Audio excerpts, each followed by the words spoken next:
Pero tenemos este tesoro, dice Pablo, en vasos de barro, para que la excelencia del poder sea de Dios y no de nosotros. El título es Tesoro en vasos de barro. Una vez un maestro del instituto nos dijo: cada predicación es una respuesta, es la solución a un problema o varios problemas que tiene la iglesia, que tiene la congregación. Y a modo de ilustración les voy a comentar una historia que es ficticia, pero que desde hace años a mí me ha ayudado para entender mejor mi vida, el significado de mi vida, ¿verdad? Una abuelita, muy tierna, una abuelita, se va a vivir a la casa de una hija, ¿verdad? Llega a esa casa, la hija le dice: aquí está tu habitación, ¿verdad? Trata de mantener la puerta abierta, que te entre aire fresco. Yo me tengo que ir a trabajar varios días, así es que te dejo un teléfono, ¿verdad? Yo sé que nunca lo has usado, pero si quieres yo ahorita te enseño cómo se usa. Y le deja un teléfono, como los de hoy, de los más nuevos que había, con buena cobertura, buena tecnología. Y la señora, como llegaba y estaba haciendo sus cosas, acomodando su ropa, le dice a la hija: hija, espérame, ahorita no me expliques nada. Gracias por el teléfono, pero ahorita no me expliques nada todavía. Bueno, mamá, el instructivo viene ahí en la caja. Está bien, hija, yo después lo leo. Esta señora sigue haciendo sus quehaceres. Se llega la hora en que la hija se tiene que ir al trabajo. Tiene que pasar allá varios días. Y la señora se queda sola en su casa, está cómoda, ¿verdad? Recuerda mantener la puerta abierta, pero era de esas puertas mágicas, ¿verdad?, que aunque uno las quiera mantener cerradas, se cierran solas. Yo sí tengo dos en mi casa, ¿verdad? Una la quiero mantener cerrada y se mantiene abierta. Bueno, esta señora de repente ve la cajita del teléfono, ¿verdad?, que no había querido usar, y va y abre la puerta y con la cajita la pone entre la puerta donde están las bisagras. Dice: mira qué inteligente, aquí se me va a mantener la puerta abierta para mantener el aire fresco. Se solucionó ese problema. Pasa un día, pasan 2 días, y de repente, de una forma trágica, a esta señora se le empieza a bajar su frecuencia cardíaca, se le empieza a faltar aire. Trata de buscar ayuda, pero no hay vecinos que la puedan auxiliar. Recuerda que su hija le dejó un teléfono por si necesitaba ayuda, por si había una emergencia. Y entonces va a la puerta y saca la cajita, destapa el teléfono, quiere marcar, pero se da cuenta que ni siquiera carga tiene. Y aunque tuviera carga y lo pudiera prender, no sabe cómo se usa. Y lamentablemente, la hija al día siguiente llega y encuentra a su madre tirada. Ahora, parece algo absurdo lo que hizo esta señora. Y desde hace años he pensado mucho en esa historia, aunque simple y absurda y trágica, porque así de absurda es la vida sin Dios. Cuando nosotros fuimos creados en el vientre de nuestra madre, ya Jesucristo tenía un plan específico. Amén. Dios nos hizo para Él. Dios nos hizo para alabarle a Él. ¿Saben? Detrás de ese teléfono que esa señora usó para trancar una puerta y a veces una ventana, detrás de ese teléfono había una gran tecnología, había una gran ingeniería, había una gran mano experta que lo hizo para que nosotros pudiéramos tener acceso a muchas cosas, a muchos recursos importantes, tan importantes que le pudieron salvar la vida a esta señora. Nuestra vida así es. Cuando Dios nos creó, Él puso muchos recursos de los que nosotros podíamos echar mano si lo buscamos. Pero la Biblia dice: Dios es luz. Jesucristo vino a mostrarnos su luz, pero el mundo amó más las tinieblas. Lo hicieron a un lado. Hay gente predicando en las calles y diciéndole: queremos explicarte qué es la vida eterna que Dios ofrece. Y la gente dice: espérame, ahorita estoy ocupada, estoy haciendo otras cosas después. Ahorita estoy joven, después te busco. Ahorita vuelven otros años, había otra anécdota, vuelven otros años y queremos hablarte de la palabra de Dios. Ahorita ya tengo una familia y estoy muy ocupado. Y cada vez los trabajos van creciendo, el estrés va aumentando, las ocupaciones también. Nunca damos espacio a la palabra de Dios. Nunca escuchamos que esa gente que Dios ha mandado para predicarnos la palabra nos explique. ¿Sí? Dios nos ha mandado también su manual, esta Biblia que parece tan difícil, tan confusa a veces, que grandes hombres inteligentes en el mundo, en el modo secular, no se explican el sentido de la vida. ¿Sí? Decía un abogado agnóstico en Estados Unidos, decía, mi vida la puedo resumir en aquellas palabras que dijo el apóstol Pedro. Señor, toda la noche hemos toda la noche hemos trabajado, pero nada hemos pescado. Mucha gente está así. Ha trabajado toda su vida, años, décadas trabajando, poniendo ahí toda su salud, toda su fuerza, todos sus recursos, y llegan al final de la vida con 80, 85, 90 años o más, y se dan cuenta que todo eso se va a perder, porque nunca buscaron el verdadero propósito de la vida, que es adorar a Dios, servirle a Él, entregar su vida a Él. Otro trabajador de desagües en Chicago dijo una vez, yo puedo resumir mi vida en que he cavado la zanja. Hacía zanjas en la calle como las que tenemos aquí afuera. He cavado la zanja para ganar el dinero, para comprar la comida, para agarrar las fuerzas, para volver otra vez al día siguiente a seguir cavando la zanja. Algunos estudiantes de una muy buena y prestigiosa universidad se les preguntó, ¿qué es la vida para ti? Y algunos de los más resaltantes, ¿verdad?, comentarios más resaltantes, que ganaron hasta mención honorífica, uno dijo, la vida es un chiste que ni chiste tiene. Muchos ven la vida así. Otro dijo, la vida es una enfermedad y su única cura es la muerte. De verdad hay gente que piensa así. Y esto no lo estoy diciendo solo desde un punto de vista negativo. Todos hemos pasado por depresiones, todos hemos pasado por momentos donde decimos, no le encuentro el propósito a la vida. Entonces, así como esa señora estaba desperdiciando ese gran recurso que le dejó su hija para salvarle la vida, así la gente está sin Dios. ¿Sí? Y hay mucha gente que parece muy productiva, muy provechosa.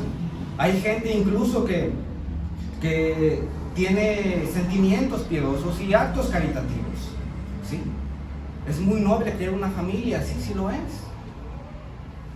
Es bueno estudiar y trabajar y prosperar, sí lo es.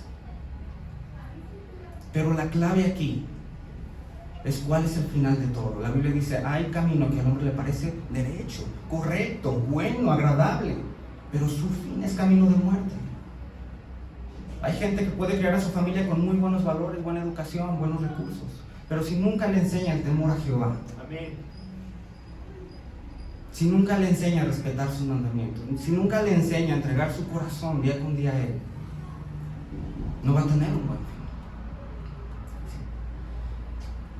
fin. Esta ilustración nos enseña entonces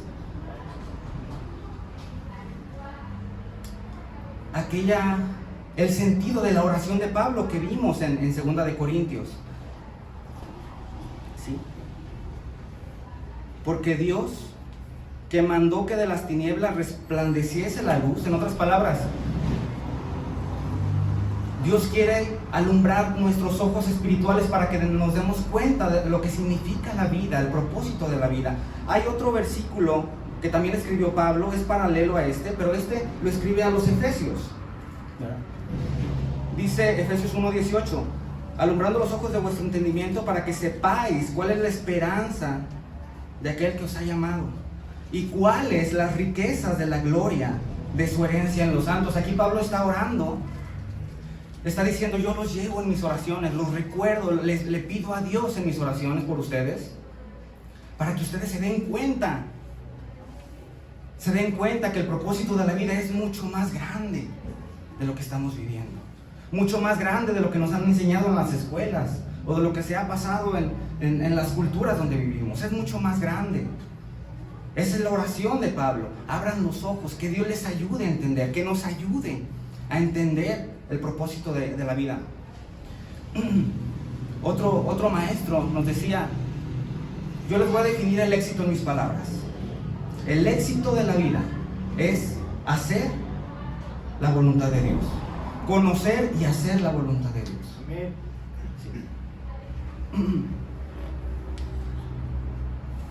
Centrándonos en ese versículo que quiero que no pierdan de vista, por favor, que es 2 Corintios 4:7. Dice, pero tenemos este tesoro en vasos de barro. ¿Sí? Tenemos este tesoro. Pablo está hablando de un tesoro. A los Efesios, como ya les leí,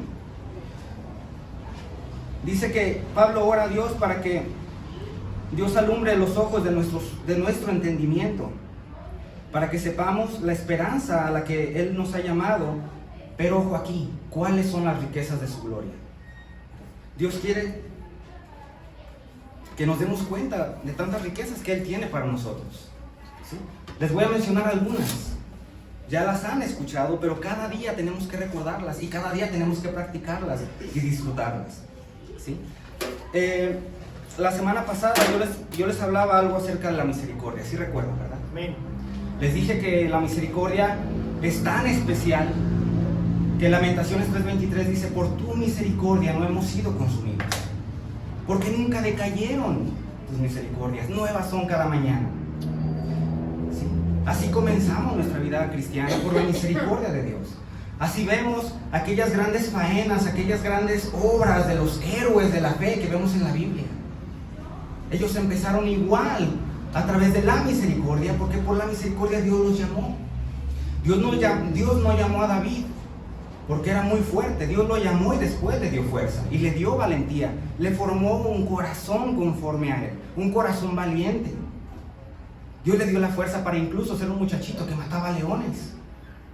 Dios le dio la fuerza, el denuedo, la valentía, el coraje, la pasión por Dios para decir, ¿quién es ese filisteo que habla en contra del pueblo, de los escuadrones de Jehová? Amén. Para enfrentarse a él y para derrotarlo en el nombre de Dios. ¿Sí? Dios llamó así a cada uno de estos hombres que admiramos. ¿Sí? Comenzando por la misericordia, por su misericordia. Podemos definir la misericordia, ¿sí?, como aquel castigo recibido, aquel castigo merecido, perdonado por Dios. ¿Sí? Podemos ir al latín, ¿verdad? Y sacar el significado de ahí. Miseri, que es miseria, cordi, que es de corazón, y que es hacia nosotros. Dios mira nuestra pobreza, Dios mira nuestra condición baja. Pero en el sentido práctico, la misericordia se aplica a nosotros como ese perdón que merecimos, porque la Biblia dice, toda el alma que pecare, esa morirá. La Biblia dice, en el Nuevo Testamento, si alguno falla en un mandamiento, ¿se hace culpable de dos? No, se hace culpable de todos los mandamientos. La Biblia dice, porque sin santidad nadie verá al Señor. Romanos nos dice, porque no hay justo ni aun uno, no hay quien haga lo bueno, no hay quien busque a Dios. Aún nos desviamos y todos nos hicimos inútiles. En la misericordia de Dios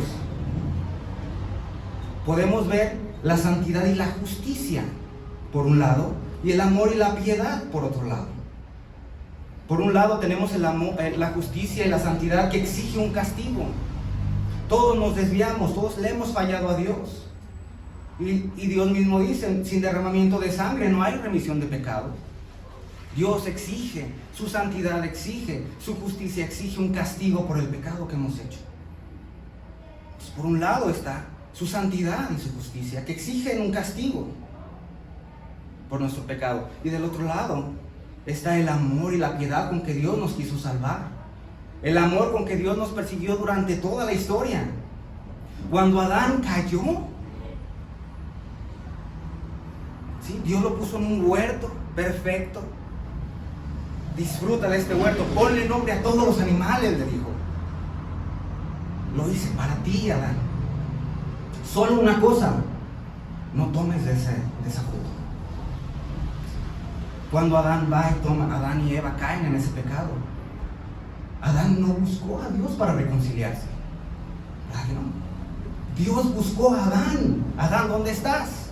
Y Adán estaba escondido, avergonzado, según el escondido de Dios. Y Dios no solamente lo busca, hasta le lleva con qué cubrirse. Dios mató un animal porque le llevó una piel para cubrirse, ¿sí? No lo tapó con hojas. Dios nos buscó durante toda la historia y está registrado en toda la Biblia cómo Dios nos ha buscado, cómo Dios ha querido reconciliarse con nosotros, ¿sí? Entonces, la justicia y la misericordia de Dios está a un lado, la justicia y la santidad está a un lado, el amor y su piedad para querer salvarnos está por otro lado, y todo eso converge en la cruz del Calvario. Porque Dios, por mucho que nos amara, no nos podía perdonar nada más por gusto. Porque su justicia, su santidad, exige un castigo por el pecado. Sin derramamiento de sangre, recuerdan, no hay remisión de pecado. Pero fue a través de la sangre pura y santa y perfecta, infinita del Señor Jesucristo, que entonces ya Dios pudo otorgar el perdón. ¿Cuál es el texto que más repetimos como cristianos? Me imagino que es Juan 3:16. Porque de tal manera amó Dios al mundo, que ha dado a su Hijo unigénito y lo dio en una cruz. Lo dio clavado en una cruz, para que todo aquel que en él cree no se pierda, mas tenga vida eterna. Ese es el fin de la misericordia de Dios. ¿Sí? ¿Estamos gozando la misericordia de Dios? ¿Estamos disfrutando cada día la misericordia de Dios, o dejamos que los afanes nos ganen, las preocupaciones nos ganen? ¿Estamos disfrutando la misericordia de Dios? ¿Sabe lo que le costó a Dios poder otorgarnos esa misericordia? ¿Le estamos dando buen uso a nuestra vida como cristianos, o le estamos dando un uso barato como el teléfono que usó aquella señora para atender la puerta? La misericordia de Dios, hermanos, es tan especial que los ángeles no pudieron acceder a ella. En Hebreos se nos dice, mas no socorrió a los ángeles. Sí, Jesucristo vino, murió en la cruz, pagó por los pecados, pero no fue para socorrer a los ángeles caídos. Dice Hebreos, mas no socorrió a los ángeles, sino que socorrió a los hijos de Abraham, es decir, a los que creemos en Dios. ¿Se imaginan? Es una riqueza tan grande que los ángeles no pudieron alcanzar. Los ángeles de Dios pueden experimentar muchos de sus atributos, los atributos de Dios. Pueden ver y adorar su justicia, su santidad, su sabiduría, su omnipotencia, su omnisciencia, su amor, incluso su gracia, pero no su misericordia. Porque los ángeles que están con Dios no han necesitado misericordia porque no han pecado. Pero los ángeles que sí pecaron, así fueron mandados a la misma. Porque no socorrió a los ángeles, dice la Biblia, pero nos socorrió a nosotros. Y socorre a todo aquel que quiere creer en Dios. Pero sí socorrió a Pablo, que era un asesino. Pero sí socorrió a prostitutas cuando se acercaron y confiaron en Jesús, arrepentidas. No socorrió a los ángeles, pero sí socorrió a aquel que estaba también clavado en una cruz junto a Jesucristo, por ladrón. En el último momento de su vida, aquel ladrón le dice a Jesucristo, acuérdate de mí cuando vengas en tu gloria. Y Jesucristo le dijo, no te esperes tanto, hoy mismo estarás conmigo en el paraíso. Es la misericordia, es como un río abundante. ¿Sí? Déjenles digo otra anécdota. Se dice que se los voy a hacer cortita, iba un barco en el mar.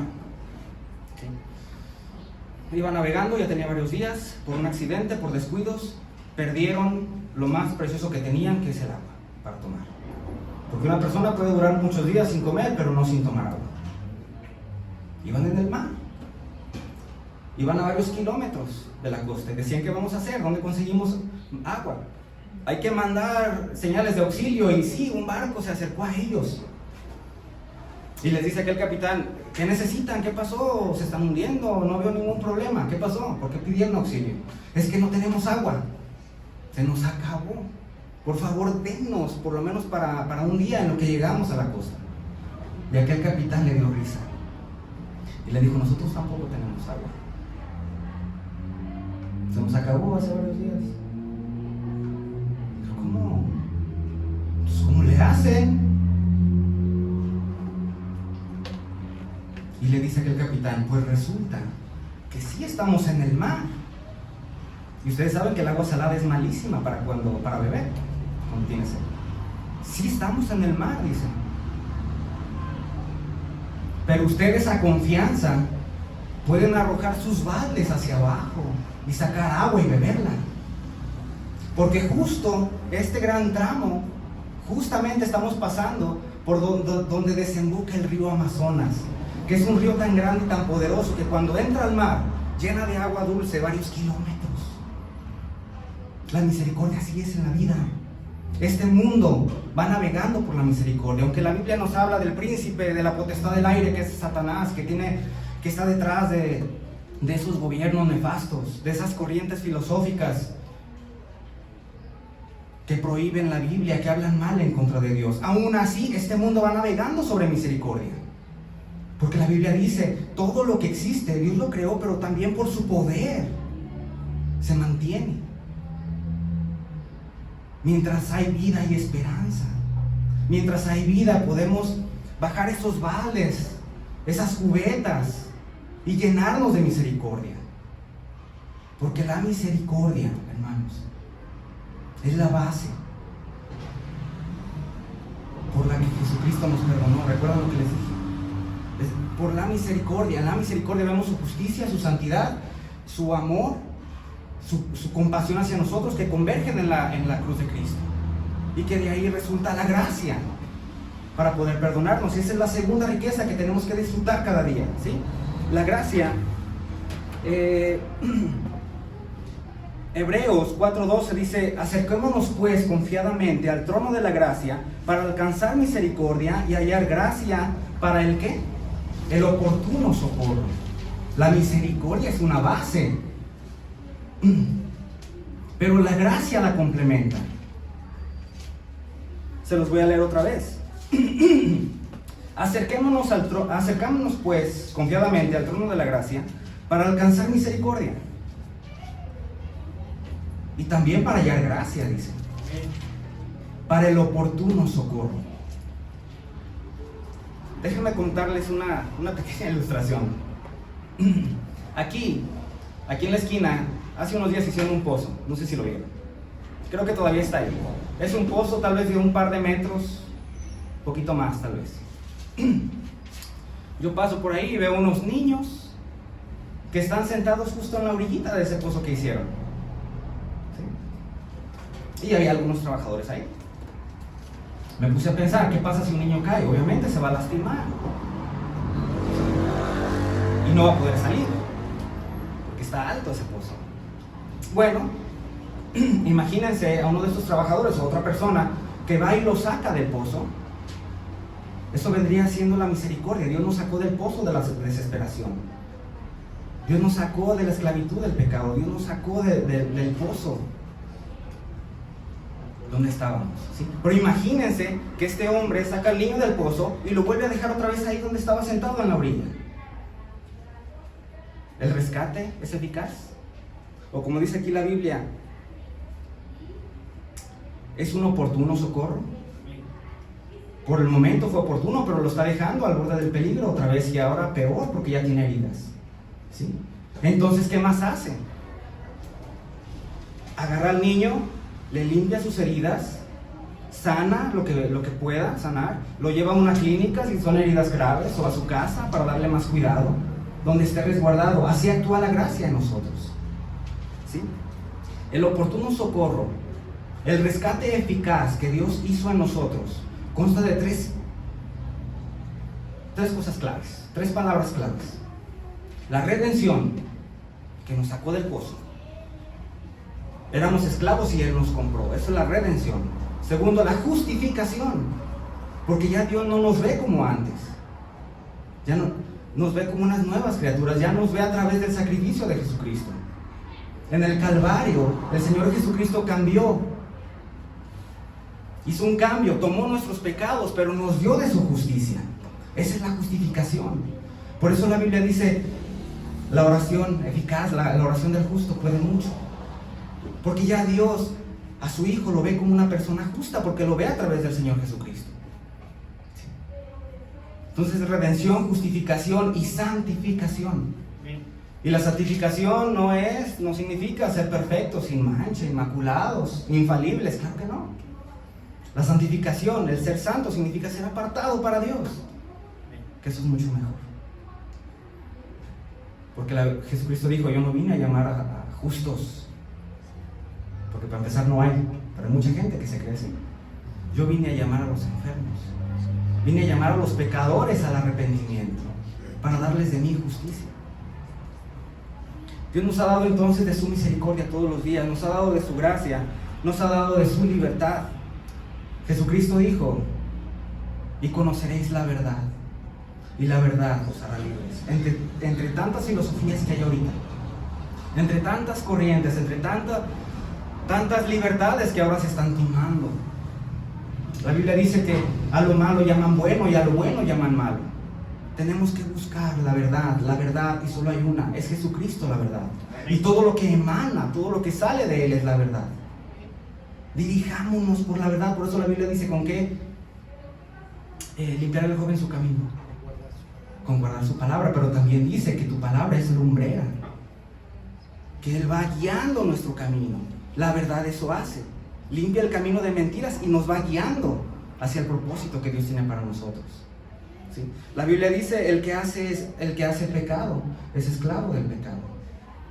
Les dijeron, Jesucristo les dijo, yo los voy a hacer libres, les dijo a los judíos. Y los judíos dijeron, somos hijos de Abraham, nunca hemos sido esclavos. Pero Dios habla de otro concepto de libertad. Dios habla de libertarnos del pecado, libertarnos de ese miedo, porque en Hebreos dice que por el miedo a la muerte, durante toda la vida estábamos sujetos a servidumbre. Pero Jesucristo venció por medio de la muerte al que tenía el imperio de la muerte, que es el diablo. Y dice, el pecado no se enseñoreará más de usted. El miedo no se va a enseñorear más de usted. Ni la muerte. Nos ha dado su libertad. Nos ha dado su paz. Pero no como el mundo la conoce. Es una paz que trasciende todo entendimiento. Es una paz que podemos ver a aquel hombre David en medio de la guerra.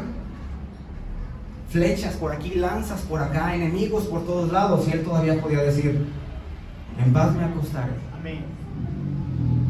Y así mismo dormiré. Y a veces lo escuchamos muy a la ligera esto. Pero ¿cuántas veces no podemos dormir?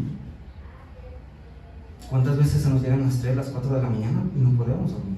Y no estamos en la condición de David.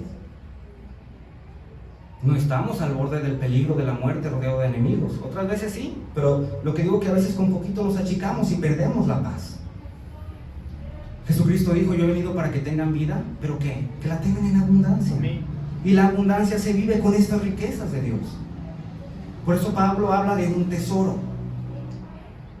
Pero también dice en Efesios que en ese tesoro hay muchas riquezas, de las que tenemos que echar mano y no darle a nuestra vida un uso barato, como el de la ilustración. Aprovechar cada día las riquezas que Dios nos da, la confianza que Él nos da. Acerquémonos pues confiadamente. ¿Sí? Termino este punto, solo son 2, con otra ilustración. Por lo general no doy tantas ilustraciones, pero miren, son ilustraciones que me han ayudado mucho y que son como un gancho a veces para recordar ciertos principios bíblicos. Y está sencillo, se los digo rápido. Había una persona que le fue muy bien, salió de su pueblo y le fue bien, ¿no? Así como se dice, ¿verdad? Trabajó y un día quiso regresar a su pueblo, se acordó de su gente que lo vio crecer y dijo, quiero volver a ese pueblo y quiero ayudar a los más necesitados que vea.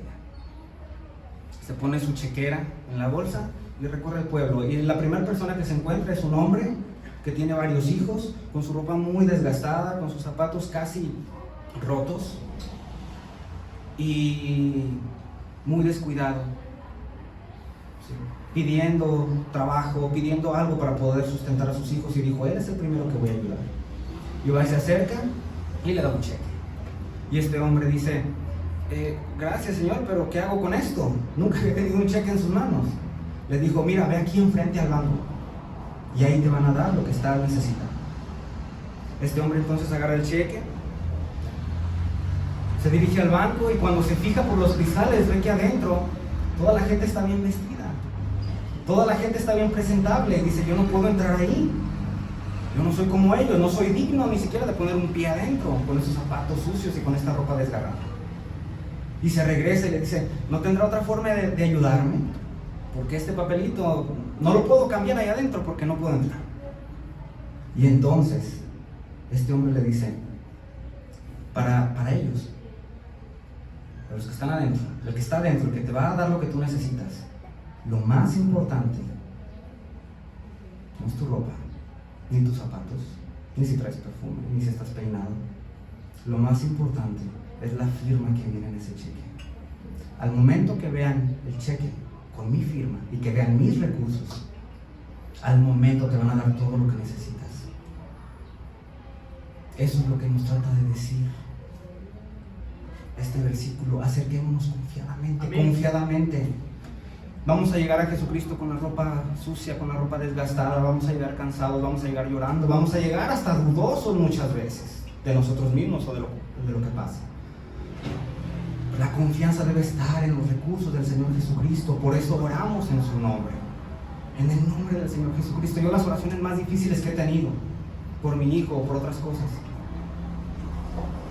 me he sentido indigno de pedirlas, pero después recuerdo que el recurso está en Jesucristo, que oramos a través de Él, porque nuestra salvación y redención fue a través de Él.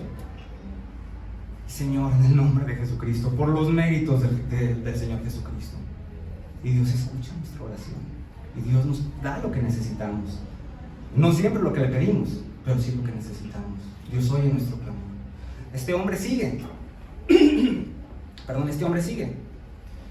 Y se le hace de noche, se dirige a su casa, a la ciudad. Va por la carretera y de repente se le truena una llanta. Ironías de la vida, ¿verdad? Que anda ayudando a la gente y de repente él es el que necesita más ayuda. Está oscuro, no hay muchas casas, pero de pronto hay una pequeña choza. Dice, ¿alguien vivirá ahí? Porque se ve que casi se está cayendo. Va y se acerca, toca la puerta y sí, vive una familia ahí en esa choza pequeñita. Le dan algunas herramientas, una lámpara, puede cambiar la llanta de su coche. Se regresa y ve que tienen la Biblia abierta en el Salmo 91, ahí en esa casa. Y dice, ¿les gusta leer la Biblia? Sí. Y la leen seguido, claro que sí. ¿Cuál es su verso favorito? Precisamente, el Salmo 91. ¿Me permite leerlo? Sí. Le dan la Biblia, ¿verdad? Y este hombre dice, voy a ser discreto esta vez. Agarra un cheque y justo en el Salmo 91 le pone el cheque ahí. Y le dice, bueno, fue un placer estar aquí con ustedes, gracias por ayudarme. Aquí está su Biblia. Pensando, mañana, espero que sea temprano, cuando abran su Biblia se van a encontrar con lo que necesitan para los problemas que tienen. Con eso va a ser suficiente para poder estar en un lugar más seguro, porque no se sabe cuándo se cae esta choza. Van a poder comer por muchos días. ¿Sí? Pasa un par de meses, 3 meses, el hombre vuelve a pasar por ahí, ve la misma choza y dice, seguro ya no vive nadie. Qué bueno que puede ayudar a esas personas, pero de repente ve movimiento y por curiosidad va y toca y son las mismas personas en las mismas condiciones, o tal vez un poco peor. Y dice, ¿qué pasó con el cheque que les metí ahí en el salmo que más les gustaba? Ya no lo volvieron a abrir la Biblia. ¿Cuántas bendiciones nos estamos perdiendo? Porque en el día primero ponemos el barrer, el trapear, el llevar a los niños. ¿Cuántas bendiciones nos estamos perdiendo? ¿Cuántas me perdí yo? Por olvidar la Biblia un día, 2 días, una semana. Leerla solo los domingos. Las riquezas que Dios ha puesto en sus hojas, en su palabra, superan por muchísimo ese cheque. Pero tenemos que ir ahí a buscarlas, a encontrarlas, a escudriñar mi palabra.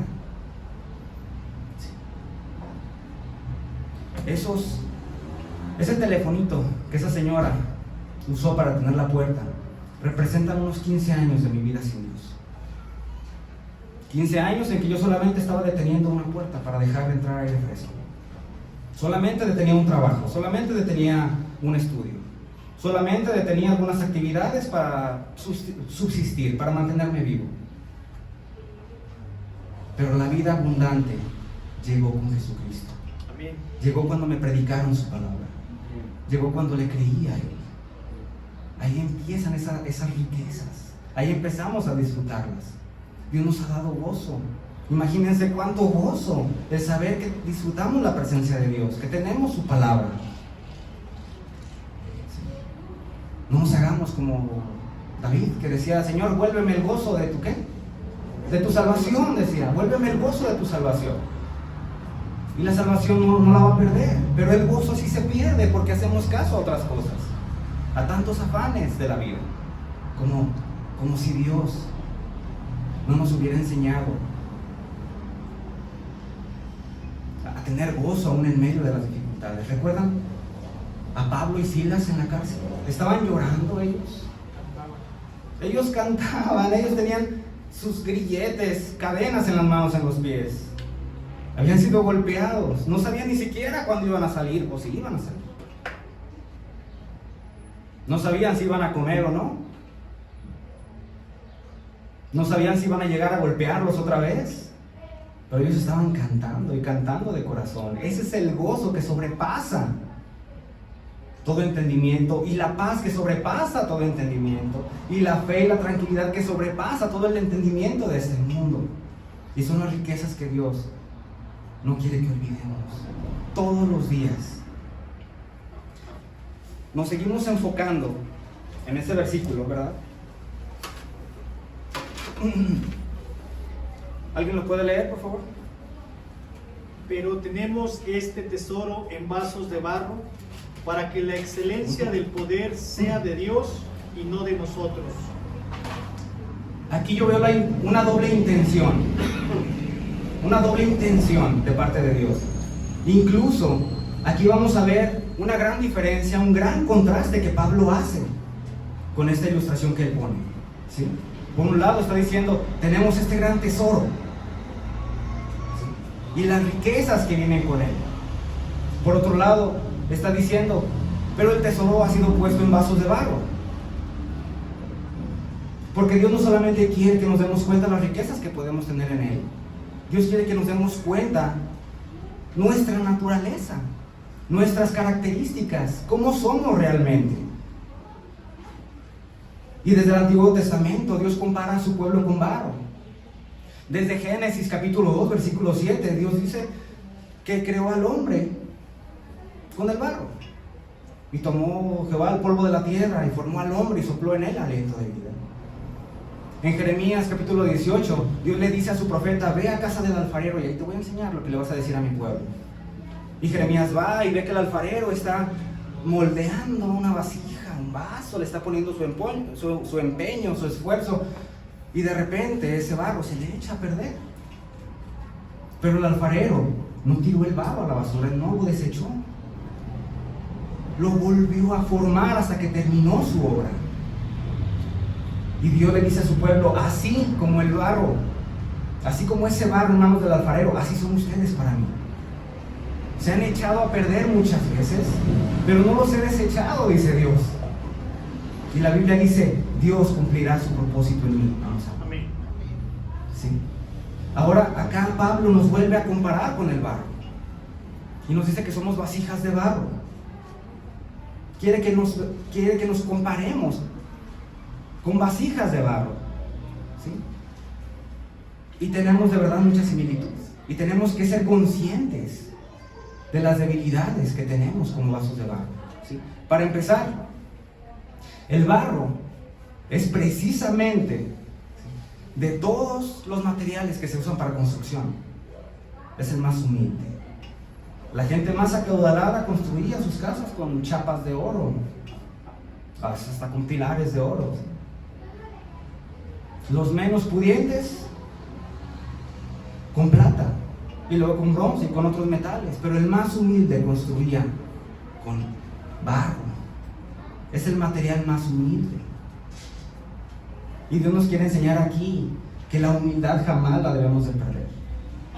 Pablo mismo dice, Dios puso un aguijón en mi carne, porque con tanta revelación que Él me dio, yo me podía exaltar en sobremanera.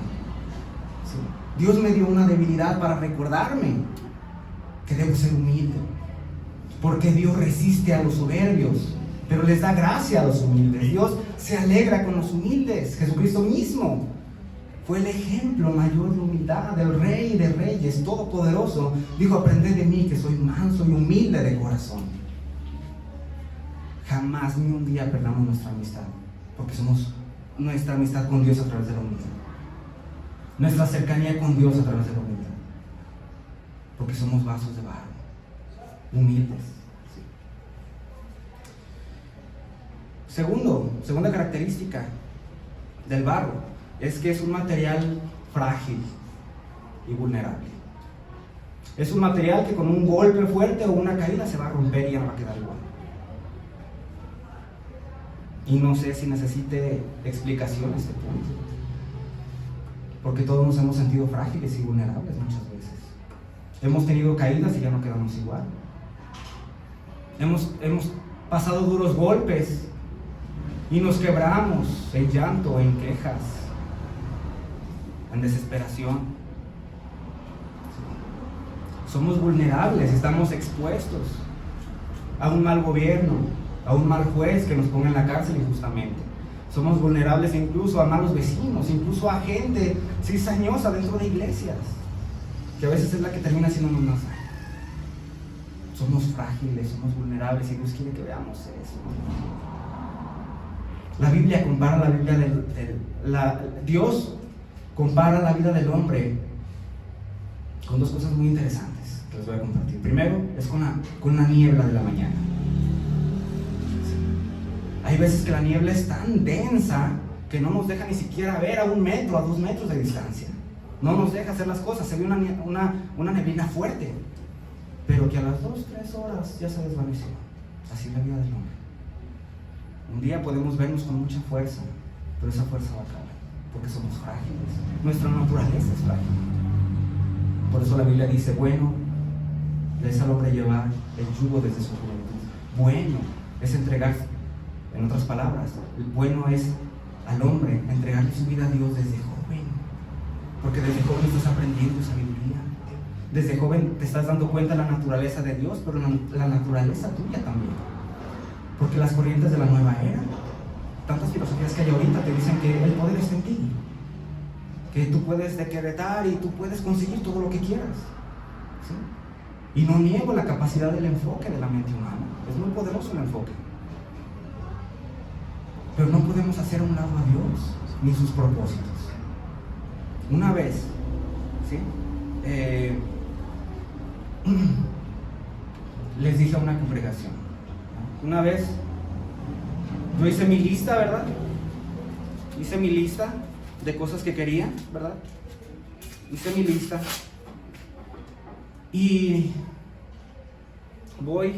me arrodillo ante Dios y le digo, Señor, por favor, bendice mis planes. Yo quisiera hacer esto, ir para allá y bendice mis planes, Señor. Pero me di cuenta que estaba haciendo las cosas de forma invertida, es al revés. Uno no hace los planes, la lista y después va a que Dios los bendiga, no es así. Uno primero va, se pone de rodillas ante Dios y le dice, Señor, soy un papel en blanco, escribe en mí, ¿a dónde quieres que vaya? ¿Qué quieres que haga? ¿Qué cosas quieres que alcance para ti, Señor? Y ahí comienzas a hacer la lista y Dios comienza a escribir en tu corazón hacia dónde te va a guiar. Y Dios va poniendo propósitos en ti. Por eso bueno le es al hombre llevar el yugo de Jesús desde su juventud. ¿Sí? Porque somos frágiles, somos vulnerables. Cuando Jesucristo oró al Padre antes de irse, dijo, Señor, no te pido que a ellos, a mi iglesia, a mis discípulos, no te pido que los saques del mundo, pero te pido que los protejas del mundo, porque Jesucristo sabía lo vulnerables que somos. ¿Sí? Somos vulnerables a enfermedades. ¿Quién no se ha enfermado en este mundo? Ni el más rico, ni el más poderoso, ni el más influyente. ¿Quién no se ha enfermado en este mundo? Y si no se ha enfermado, pues es cuestión de tiempo. Porque las enfermedades son parte de las características de este mundo donde vivimos y de nuestras características. Somos vulnerables a virus, como decía el hermano Frank. ¿Sí? Llegan bacterias y hacen destrozos en nuestro cuerpo si no tenemos un buen sistema inmunitario. Y a veces aún teniendo. Somos inmunes a accidentes. De repente salimos muy bien de la casa y no sabemos si vamos a regresar en silla de ruedas o con muletas o si ya no regresamos. Y Dios quiere que tengamos en mente esa fragilidad, esa vulnerabilidad. No para tener miedo, sino para agarrarnos más fuertes de Él, para buscarlo desde la mañana. Señor, dirige mis pasos. Salgo de la casa, Señor, concédeme el regreso y volver a ver a mis hijos. Señor, enséñame hoy tu palabra, porque yo no sé si mañana voy a estar aquí. La Biblia también, Dios compara la vida del hombre con una flor. Que de pronto la flor se ve hermosa, que tiene un aroma exquisito, que es la envidia de todas las plantas de repente, pero que al poco tiempo se marchita y muere. Por eso el predicador, Salomón, decía, todo es vanidad, debajo del cielo. Todo lo que está apartado de Dios es vanidad. Y lo estaba diciendo el hombre más rico y más sabio de todo el reino de la historia. Y decía, he aquí, todo es vanidad y aflicción de espíritu. Somos frágiles, somos vulnerables. Y no solo eso, hermanos. Dios quiere que sepamos algo más. ¿Sí? Vamos por favor todos, los espero a todos, a que encuentren 2 de Corintios, capítulo 11.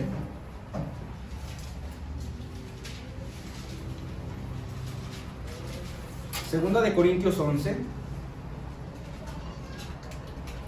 del 24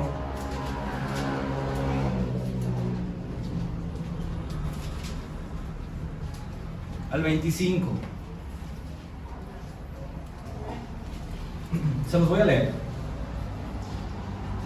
pero quiero que usted también lo vaya viendo en su Biblia. Dice, de los judíos 5 veces he recibido 40 azotes, menos uno. ¿Quién está escribiendo? Es Pablo, ¿verdad? El apóstol Pablo, el que escribió más de la mitad del Nuevo Testamento, el gran misionero, el gran teólogo, que llevó el evangelio a varios continentes, que formó muchas iglesias. Él está escribiendo. Dice, de los judíos 5 veces he recibido 40 azotes menos uno. 3 veces he sido azotado con varas, 1 vez apedreado, 3 veces he padecido un naufragio, 1 noche y 1 día he estado como náufrago en alta mar. En camino muchas veces, en peligros de ríos, peligros de ladrones, peligros de los de mi nación, peligros de los gentiles, peligros de la ciudad, peligros en el desierto, peligros en el mar, peligros entre falsos hermanos, en trabajo y fatiga, en muchos desvelos, en hambre y sed, en muchos ayunos, en frío y en desnudez. Y además de otras cosas, lo que sobre mí se agolpa cada día, la preocupación por todas las iglesias.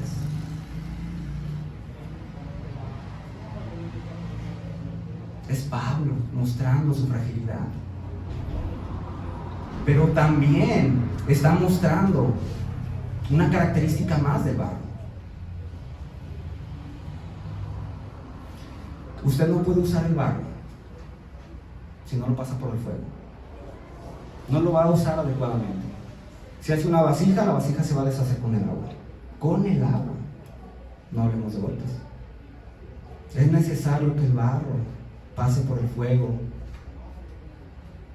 Y Pablo nos dice sus experiencias, todas las pruebas que él ha tenido, cómo Dios ha probado su fe con tantos naufragios, con tantos peligros, con tantos azotes. Tenemos que darnos cuenta de eso también, para que las pruebas no nos tomen de sorpresa. Si queremos servir a Dios, nuestra fe va a ser probada, va a ser pasada por el fuego.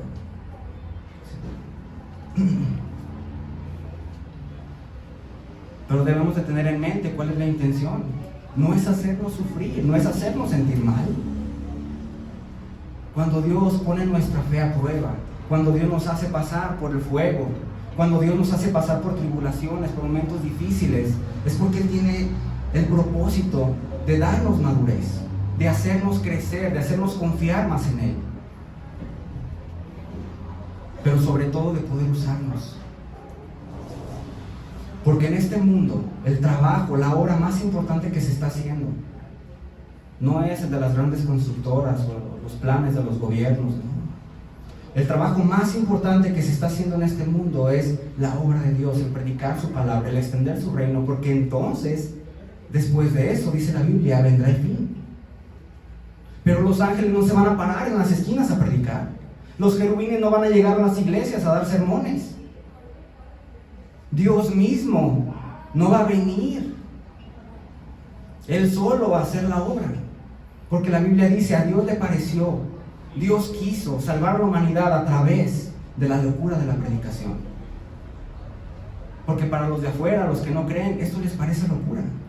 Porque hablamos de un Dios que no podemos ver, hablamos de riquezas que parecen abstractas, no las podemos tocar, son intangibles.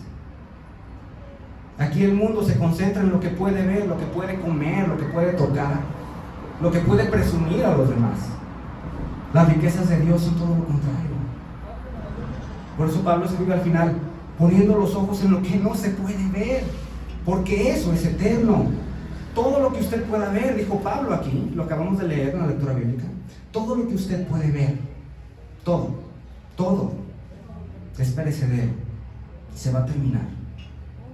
Así sean las grandes catedrales, los grandes puentes, las grandes obras, así sea nuestro propio cuerpo. Pablo dice que un día esto corruptible, que se lo van a comer los gusanos, ¿verdad? Esto corruptible se va a vestir de incorruptible. Este cuerpo que tenemos, además de frágil y vulnerable, está destinado a morir. ¿Sí? Pero mientras pasa eso, mientras Dios nos tenga con vida, tenemos que agarrarnos de Él, que Él esté con nosotros en cada prueba, para poder decir, como decía Pablo al principio de la lectura bíblica, estamos siendo perseguidos, pero no estamos desamparados. Estamos en apuros, unos económicos, otros de salud, estamos en apuros, pero no estamos desesperados porque esperamos en Dios. Amén. Dios quiere formar ese corazón en nosotros. La vida cristiana es más que romanticismo, se basa en el amor de Dios, pero es más que palabras bonitas, más que versos románticos y cosas dulces. Por eso Jesucristo dijo, el que pone la mano en el arado y mira hacia atrás, no es digno, no es apto para el reino de los cielos. El que quiere guardar su vida, la perderá, dijo Jesucristo. Pero el que pierde voluntariamente, el que pierde su vida a causa de mí, él la encontrará. Así es la vida cristiana, y esta es la confrontación que Pablo nos hace. Tenemos un vaso, tenemos un gran tesoro, pero es en vasos de barro. Hay que cuidar y aprovechar las riquezas que Dios nos da en su tesoro, que es Jesucristo. Pero también hay que tener cuidado de nuestra debilidad, de nuestras flaquezas, y tratarlos adecuadamente, para que cuando venga una prueba no se eche para abajo, no se ponga a llorar, que no le gane la ansiedad, el estrés, la depresión. Que cuando llegue una prueba usted sabe que no es nada nuevo, porque todos los hombres de fe en la Biblia, precisamente dice Hebreos 11, alcanzaron buen testimonio a través de qué? ¿De su fuerza? ¿De su sabiduría? No. Estos grandes hombres que admiramos en la Biblia alcanzaron buen testimonio por su fe, pero fue por su fe en los problemas. Vea la fe de Abraham cuando iba a entregar a su hijo. Vea su fe ahí. Vea la fe de Gedeón, como predicaba nuestro hermano Frank. Vea su fe cuando Dios le dice, tienes miles de hombres en tu ejército, son muchos, bájale. Y me imagino que tal vez pensó, pero vamos a pelear contra más de 100,000. Bájale, son muchos. Dile a los que tengan miedo que se vayan. Dile a los desprevenidos que se aparten. Y 300 hombres le quedan. Vea la fe de Gedeón, que va con esos 300 hombres. y que no solamente vence en el campamento del enemigo a más de 130,000 soldados, sino que aparte los persiguen. 300 hombres.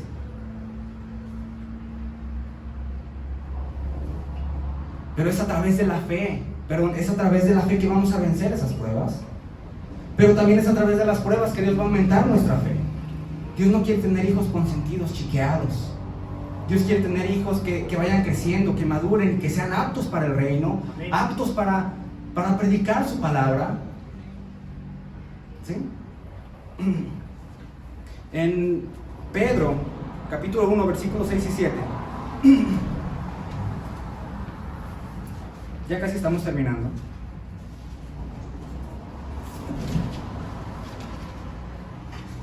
Le doy tiempo para que lo vea y si gusta hasta que lo subraye.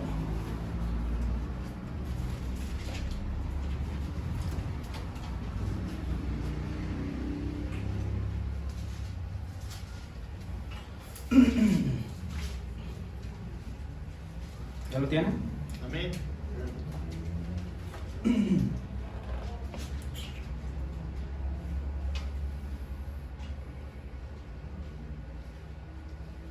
Muy bien, ya no escucho hojas moviéndose, así es que yo creo que ya lo tienen todo. Si gustan, yo les invito a que subrayen parte de esos versículos. Dice, en lo cual vosotros os alegráis, aunque ahora por un poco de tiempo, si es necesario, tengáis que ser afligidos en diversas pruebas, dice Pedro, para que sometida a prueba vuestra fe, mucho más preciosa que el oro, el cual aunque perecedero se prueba con fuego, sea hallada en alabanza, en gloria y honra, cuando sea manifestado Jesucristo. Este es el fin de la prueba, este es el propósito de la prueba. ¿Cuál es el fin de la prueba aquí? No solamente es hacernos más fuertes para Dios, aptos para el reino, es darle la gloria a Dios, ¿sí? Para que sea hallada en alabanza, en gloria y honra cuando Jesucristo sea manifestado. Dios quiere aumentar nuestra fe, hacernos vasos útiles para que cuando un día lleguemos con Él, no lleguemos con las manos vacías. Que podamos compartir el Evangelio con nuestra familia, con nuestros vecinos, en nuestro trabajo. Que Dios pueda llevar su palabra a otras naciones. Que haya gente que diga, Señor, yo voy. Que tengan esa convicción. Jesucristo dijo, el que no deja padre, ni a madre, ni hijos, ni hijas, no puede ser mi discípulo. Eso es lo que exige Dios de nosotros, de eso se trata. Cuando decimos que vamos a entregar nuestra vida a Jesucristo y ser creyentes, es eso. Es entregar todo lo que somos. Es tener la convicción de decir, Señor, si voy a sufrir en esta vida, que sea por ti.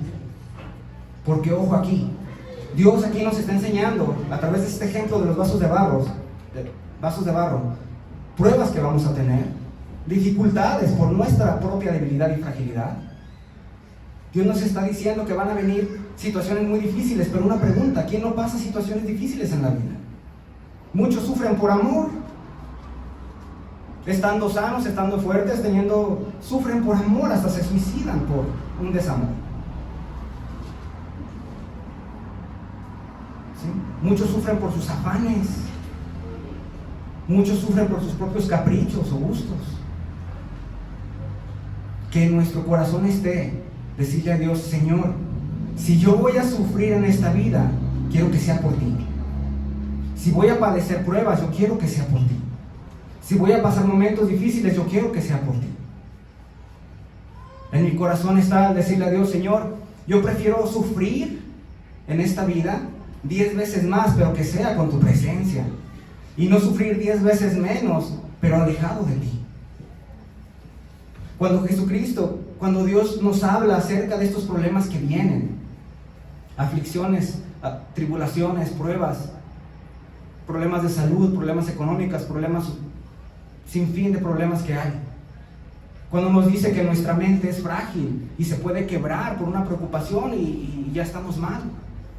Ya ocupamos ayuda del doctor o ayuda del psiquiatra. Cuando Dios nos dice esto, no es para que nosotros nos achiquemos y nos sintamos débiles o corramos del Evangelio, porque la primera vez que yo escuché pastor José Ángel Flores dijo, todo el que viene a los pies de Jesucristo, todo el que viene a Jesucristo tiene que estar dispuesto a pasar las pruebas que Él le ponga, las aflicciones que Dios le dé, las pruebas necesarias para crecer su fe.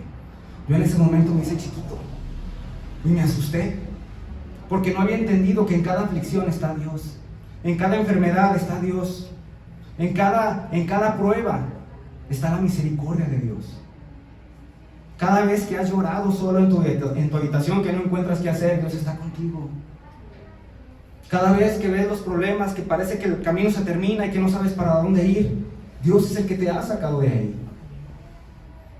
Cada vez que no nos quedan fuerzas, Dios es el que viene a nosotros, porque como dijo Pablo, precisamente cuando soy débil, entonces soy fuerte. Porque la excelencia y el poder de Dios se perfecciona en la debilidad humana. Ahí nos quiere llevar Dios. Que sepamos que nuestras imperfecciones, porque somos imperfectos, nuestras debilidades, Dios las puede usar en gran manera. Y que justamente en esas debilidades se va a ver el gran poder de Dios, como con el ejército de Gedeón, 300 personas para más de 100,000 soldados, porque el poder de Dios estaba ahí. Es lo que Dios quiere formar en nuestra vida, una vida que a través de las tribulaciones le demos las gracias a Dios, que estemos, como dijo Pablo, a veces vamos a estar caídos, a veces los problemas nos van a tumbar de un solo golpe, vamos a estar derribados pero no destruidos, porque Dios nos va a hacer levantar y estar con más fuerza. Amén. Esa es la mente que está aquí.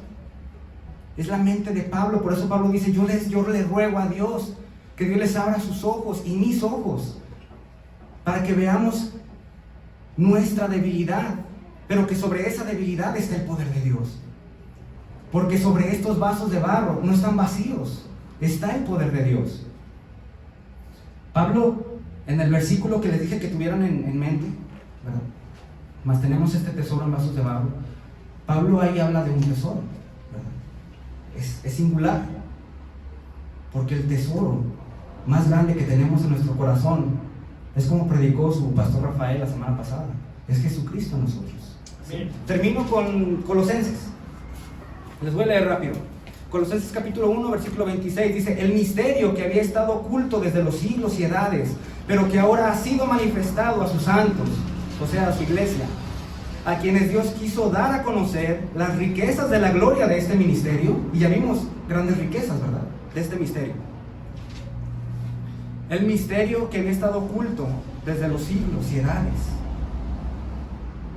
pero que ahora ha sido manifestado a su iglesia. Dice el 27, a quienes Dios quiso dar a conocer las riquezas de este misterio entre los gentiles, que es Cristo en vosotros, esperanza de gloria. En otras palabras, Dios le dice a su iglesia, Pablo le dice a la iglesia, no solamente Dios te da la paz, no solamente tienes paz en tu corazón, tienes al príncipe de paz en tu vida.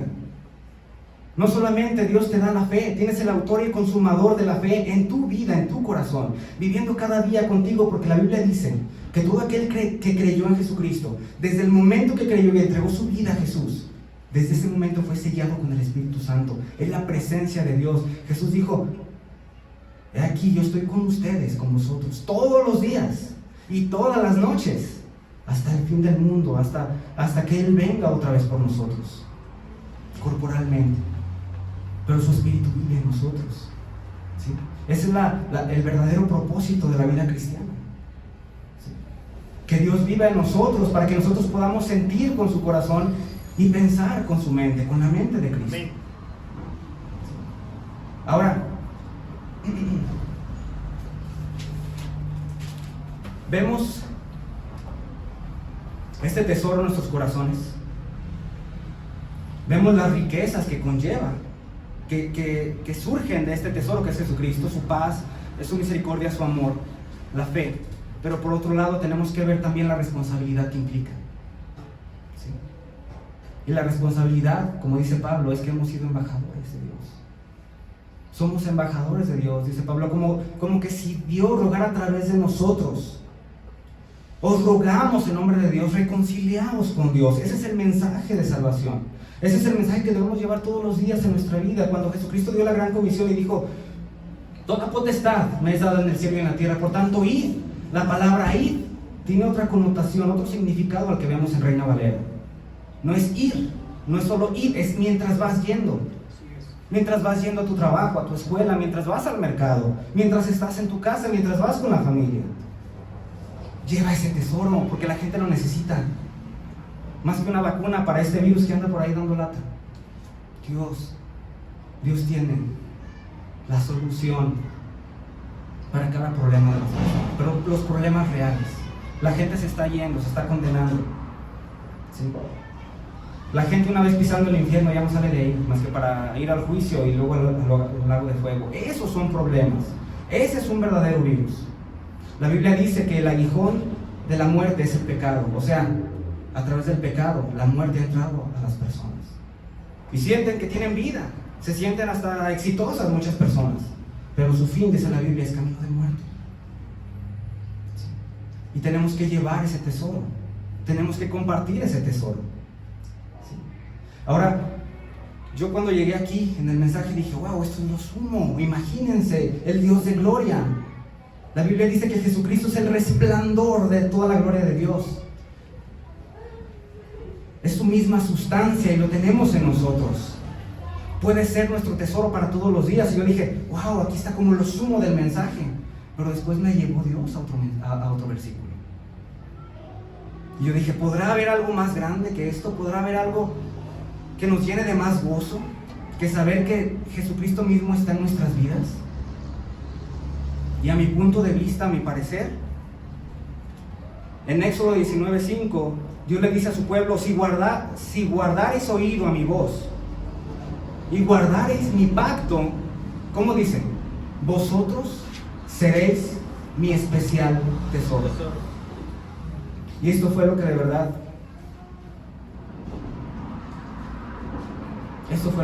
llenó mi corazón, hermanos. Todavía más de lo que estaba lleno. Una cosa es que Dios sea nuestro tesoro y podamos disponer y echar mano de sus recursos y riquezas. Pero otra, que a mí de verdad me sacudió desde adentro, es que Dios diga que nosotros somos su tesoro especial.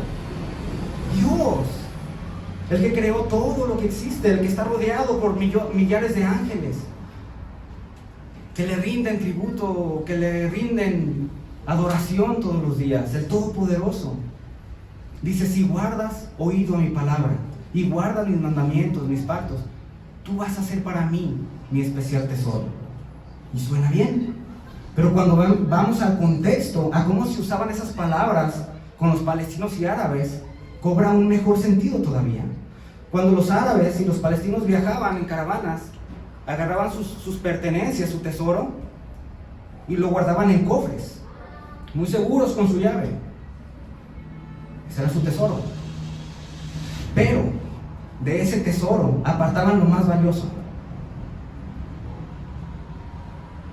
y lo sacaban del cofre y se lo ponían en el mismo pecho y llamaban a eso su especial tesoro. Y lo ponían en el pecho porque si alguien quería arrancarles ese tesoro, primero tenía que pelear con ellos. Y Dios dice: ustedes van a ser para mí mi especial tesoro, yo los voy a llevar en mi pecho. Y Dios trasciende todavía, porque al pueblo de Israel les dice: ustedes son la niña de mis ojos. Para arrancarle la niña de los ojos tienen que pelear con él. Dios dice: tú eres mi especial tesoro y te llevo aquí conmigo. Y para que alguien te arrebate de mí, para que alguien te aparte de mi amor, primero tiene que pelear conmigo. Por eso Pablo dice: nada nos puede separar del amor de Cristo.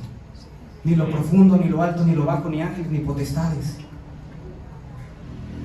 Todos los días, hermanos, por favor, démosle el sentido real a la vida que Dios nos ha dado. No llevemos esos usos baratos de solamente de tener una puerta, un trabajo, un estudio. Veamos el verdadero significado de la vida que Dios nos da. Que Él sea todos los días nuestro tesoro que podemos disfrutar, y a la vez sentirnos ese tesoro especial protegido por Dios. Todos los días, que no haya lugar para más afán, para más estrés desmedido. ¿Sí? Es inevitable tener miedo. De hecho, cuando Gedeón iba a ir a pelear con sus 300 hombres, me llamó la atención que Dios le dijo: si tienes miedo, lleva al escudero y haz tal cosa, si tienes miedo. Pero a los otros 10,000 les había dicho: el que tenga miedo que se vaya a su casa. ¿Por qué los trató diferente? Porque en los primeros el miedo los hizo correr. Pero en Gedeón el miedo fue sustituido por la fe de Dios. Amén. Es inevitable tener miedo, hermanos. Somos vasos de barro, somos frágiles. Es inevitable tener caídas. Es inevitable quebrarnos muchas veces. Porque aún la vasija pasada por el fuego, aún así se puede quebrar. Y Jesucristo dijo: en el mundo tendréis aflicciones. Y eso es por seguro. Sigas a Cristo o no, en el mundo tendréis aflicciones, pero confiad, porque yo he vencido al mundo. Estamos del lado del ganador. La victoria de Jesucristo la obtuvo en la cruz. Estamos peleando una batalla que ya fue ganada. Estamos ante un enemigo muy poderoso que es Satanás, pero que ya está vencido. Anda como león rugiente por todo el mundo, dice la Biblia, buscando a quien devorar. Pero Dios le quitó las garras. Dios le quitó los colmillos. Anda asustando nada más. El cristiano ya no debe de vivir en el miedo. Debe de vivir siempre en la confianza de Dios, disfrutando sus riquezas y decir como Pablo: sí, Señor, soy débil, pero tu poder se perfecciona en mi debilidad. Bástate mi gracia, dice Dios. Yo sé que tienes debilidades. Pablo le decía: Señor, quítame por favor este aguijón de la carne. Muchos dicen que era un problema de la vista, otros que un problema del estómago. No especifica porque no es importante. Lo importante es que contaba con la gracia de Dios. Y por la gracia de Dios pudo llevar la palabra a tantos lugares. Pudo ser bendiciones para nosotros mismos. ¿Sí? Pero se necesita, hermanos, que formemos esa convicción en nosotros mismos de decir: Señor, yo voy a estar contigo aunque vengan más pruebas. Si voy a sufrir, yo prefiero sufrir 10 veces contigo, y se me hacen pocas, que sufrir lejos de ti. Esta es la convicción que Dios quiere poner en nuestro corazón. Y a través de esta convicción, hermanos, hacer muchas cosas con esta iglesia. Porque vamos a ser más que románticos. Vamos a ser soldados de Dios. Vamos a estar listos, vamos a estar parados, vamos a estar brincando las pruebas. Y Dios nos va a dar ese consuelo, ese gozo que sobrepasa todo lo que existe, hermanos.